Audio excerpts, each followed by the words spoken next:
The ride-sharing company Uber just publicly declared that all men are violent predatorial threats and unveiled a new feature that is extremely discriminatory and most likely illegal that effectively bans all male drivers from earning money as an Uber driver. I have never seen such a shameless and open act of discrimination before. At least when universities were discriminating based on race, they were trying to pretend like they weren't. However, Uber is being unapologetically straightforward with their intentions to discriminate against men. And this is happening while a new app called the T app is going viral across social media. This is a woman-only app where you have to verify with an ID and a picture that you're actually a woman to be able to use it, and allows women in whatever city to post a picture of the man that they're dating or interested in dating and receive public crowdsourced gossip about this person, which has led to the slander and defamation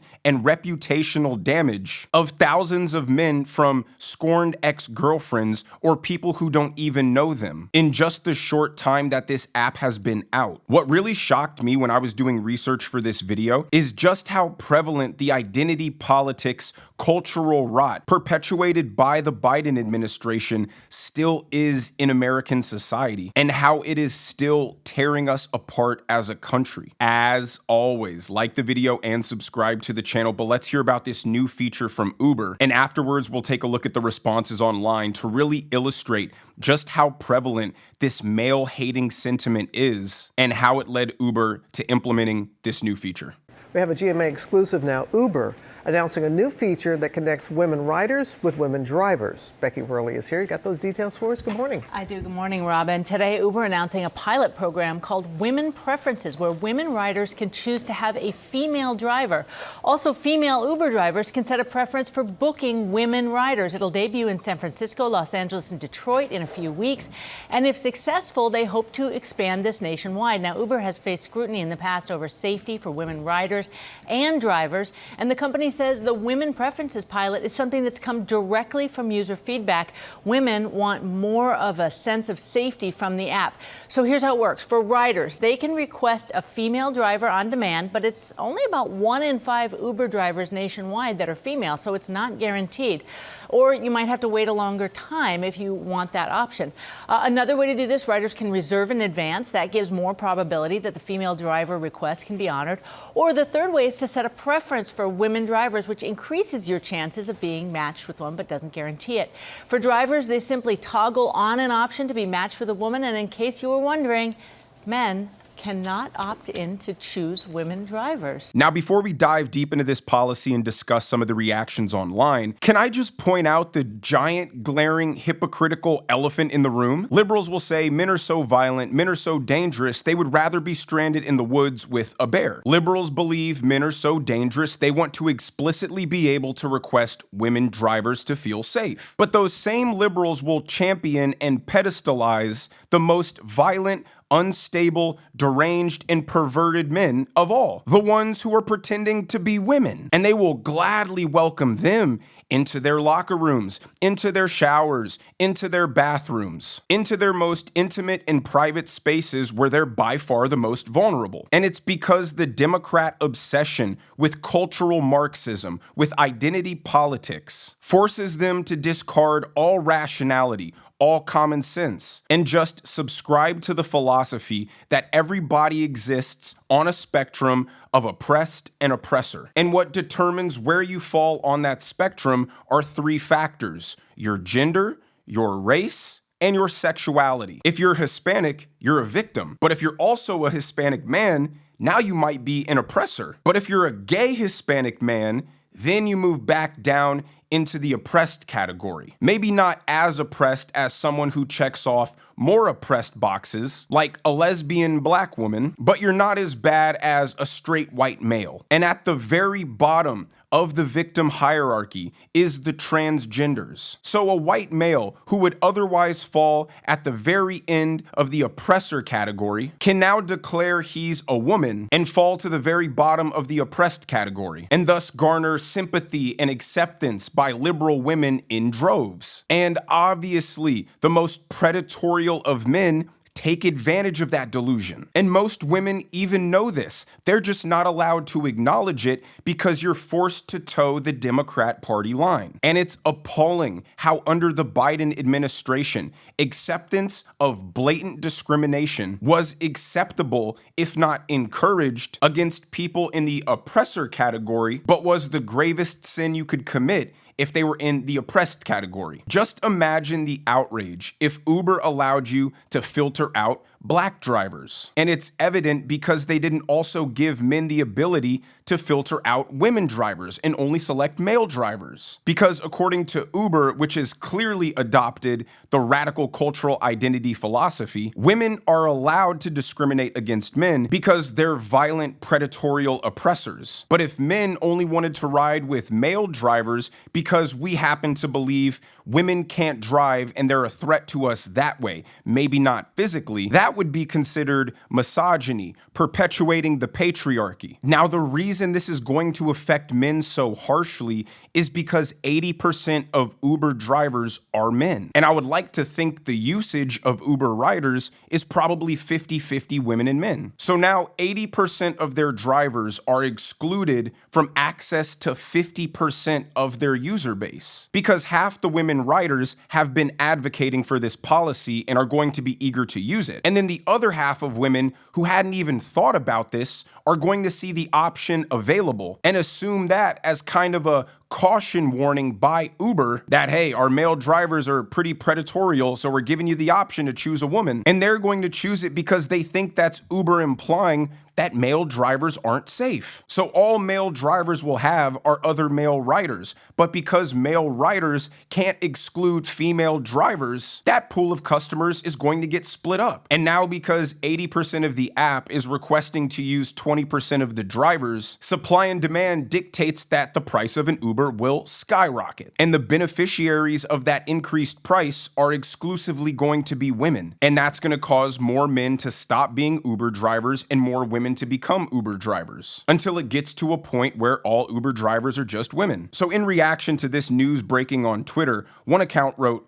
"Let men request to avoid being paired with women too then. Female privilege has actually been an insane phenomenon lately." To which someone responds, "What is the danger for men? Your answer will not be factual or it will be misogynistic." Basically, you're forced to admit women are perfect or you're a misogynistic asshole. Another person says, "It's not female privilege to protect yourself against violent men. Hope this helps. God forbid women want to feel safe." So they're saying the quiet part out loud. They're perfectly fine with discriminating, disenfranchising, unemploying the majority of men because some men do bad things. But we're not allowed to discriminate against the majority of women, even though some women really can't drive. And we're not allowed to discriminate against the majority of black people, even though some black people are criminals. It only cuts one way, and it's so insane to see this coming from such a large company like Uber. Yikes, the males being mad at this is just proving that we need it. Like, they think it's unreasonable that men are unhappy that they're getting discriminated against and want to be seen as individuals. And because they don't subscribe to the self-hating philosophy that they're actually a predatory oppressor, that's further proof that you actually need to discriminate against them more. Of course the men are getting mad at this. God forbid women prioritize their own safety. Women prioritizing their own safety is a sentiment I can get behind. But these are the same people that'll criticize and attack and demonize actual women who are prioritizing their safety by not wanting to share their private spaces with men pretending to be women. There's absolutely no logical consistency, and that's why this is just unfair discrimination against men. Here's a guy trying to white knight and simp for the ladies. He says, "I'm disappointed to see so many men complaining about this, except that some women don't feel safe with men. It's the result of the bad apples that we know exist. If you aren't a bad apple, this is not an indictment of you. In the US, 90% of sexual assault victims are women. This makes sense, and I support women feeling safe." But he's missing the point. Most men aren't bad apples, and all men are getting negatively affected. And then he ends it with, "I support women feeling safe because, oh my God, men are so violent and dangerous." But this same person will shout till they're red in the face about why a man dressed up as a woman should be allowed to enter private spaces with women and little girls. The glaring cognitive dissonance of it all makes it apparent that this is nothing more than just corporate sexism, not some altruistic feature update to try and protect women. Now let's move on to this new viral app called the T app. The T app is out here ruining men's lives, ruining the dating marketplace. Women are now treating men like a Yelp review where they can go and solicit public reviews and opinions on a potential man that they're dating. And while this, just like the Uber feature, is parading around under the guise of protecting women from dangerous men, what it's used for is just a public gossip forum where your secrets and private information is just blasted out for thousands of people to see and ridicule, where scorned women you've dealt with in the past can slander your name, can defame you, can lie about you in egregious ways, and form a narrative and opinion about you that thousands of people within that local city in which you live will ingest and internalize without ever having met you. And where people who don't even know you can just comment on a woman posting your picture, asking questions about this guy that she likes, and completely make up and fabricate any story they want to about you while hiding behind online anonymity. Take a listen to this news broadcast talking about it. So if you have TikTok in the last couple of days, you might have been scrolling through and seen something about this T app. If you're like me, you're not really on TikTok. It's taking 20-year-old women and it's creating kind of a frenzy. You're able to post men that you're dating to, elicit input from other women. It's got a lot of guys scared. Take a look. How would you characterize dating as a 22-year-old?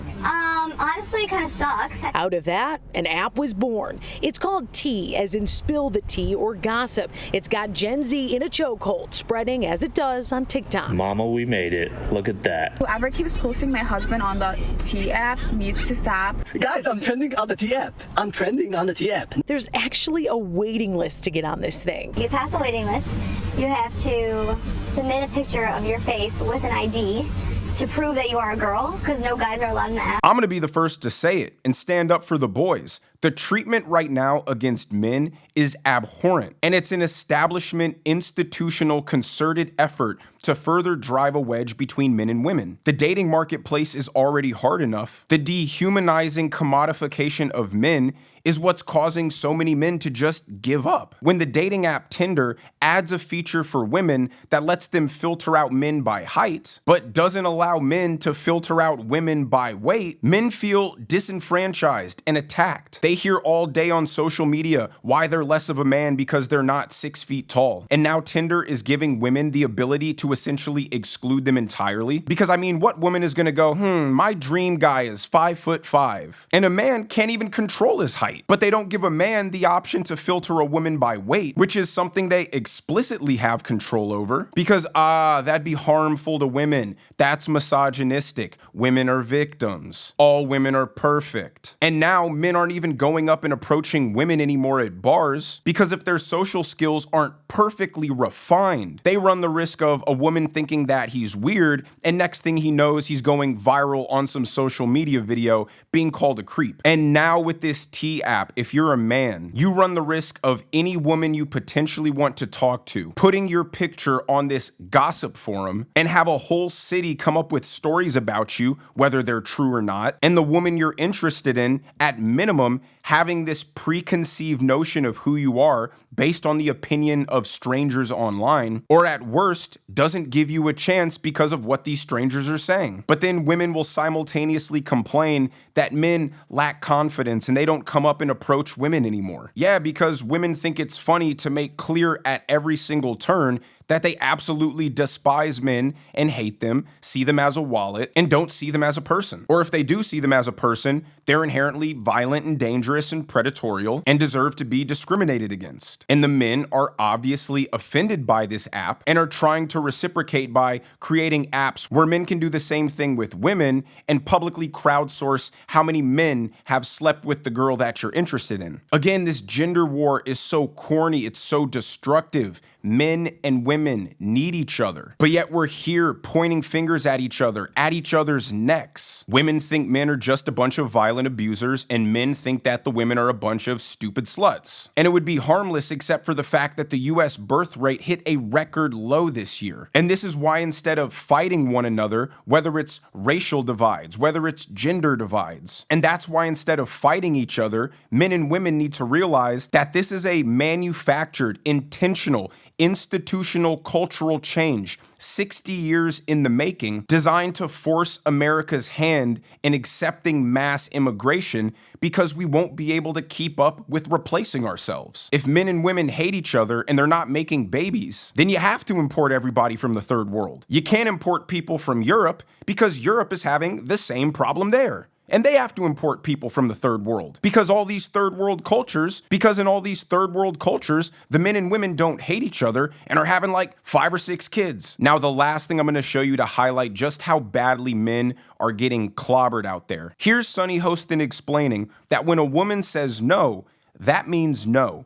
But when a woman says yes, that also means no. And it's incumbent upon men to be mind readers and know whether that yes was actually a yes or whether it was a covert no. Watch. It's hard for people because there was a long relationship with one of the victims. So we're talking about a 11-year relationship where someone is not saying no. Yeah. Never saying no, and actually actively agreeing to it and saying, I really want to do this with you. And I think with 8 men on the jury and 4 women, what man is going to find him guilty of that without and understand that no is no, yes is yes, and sort of the blurred lines between that. And the victim psychology of how people are victimized, made small, and how it's not a clarity of mind always. Yeah, it's a power dynamic, and I don't think the government did a good job of explaining domestic violence and how no, yes can mean no. Women simply don't understand the struggle of men when it comes to dating because they're never in the position to be rejected. They're the ones doing the rejecting. So a man mustering up the courage to come and talk to a woman, he's always going to risk the possibility of being rejected. But now in today's modern world, he runs the risk of your snarky feminist friends